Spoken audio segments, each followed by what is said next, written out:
হঠাৎ যদি আপোনাৰ মূৰত বা হাতত জেঠী এটা পৰে আপুনি বাৰু কি কৰিব? ভয়তে চিঞৰি তাক আঁতৰাই দিব নহয়নে? কিন্তু আপুনি জানেনে আমাৰ শাস্ত্ৰত জেঠী শৰীৰত পৰাটো কোনো সাধাৰণ কথা নহয়।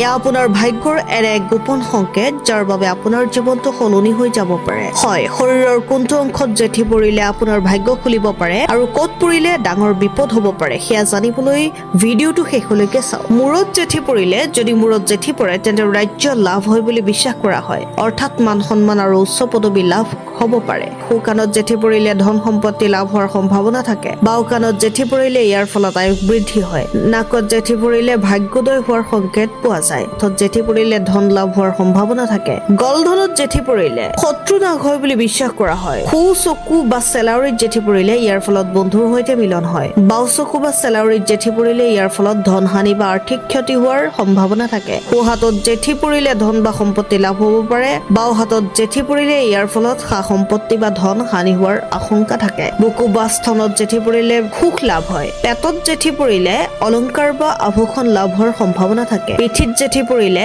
ঘৰলৈ নতুন অতিথিৰ আগমন বা শুভ খবৰ পোৱাৰ সম্ভাৱনা থাকে। সোঁ কান্ধত জেঠী পৰিলে কামনা সফলতা আৰু সমাজত মানযশ বৃদ্ধি পায়। বাওঁ কান্ধত জেঠী পৰিলে ইয়াৰ ফলত শত্ৰুৰ দ্বাৰা কষ্ট বা মানসিক চিন্তা বৃদ্ধি হোৱাৰ আশংকা থাকে। উৰুত জেঠী পৰিলে কল্যাণ বা শুভ ফল লাভ হয়। আঁঠুত জেঠী পৰিলে শুভ বা ভাল ফল পোৱা যায়। ভৰিত জেঠী পৰিলে যাত্ৰা বা ভ্ৰমণৰ যোগ হোৱাৰ সম্ভাৱনা থাকে।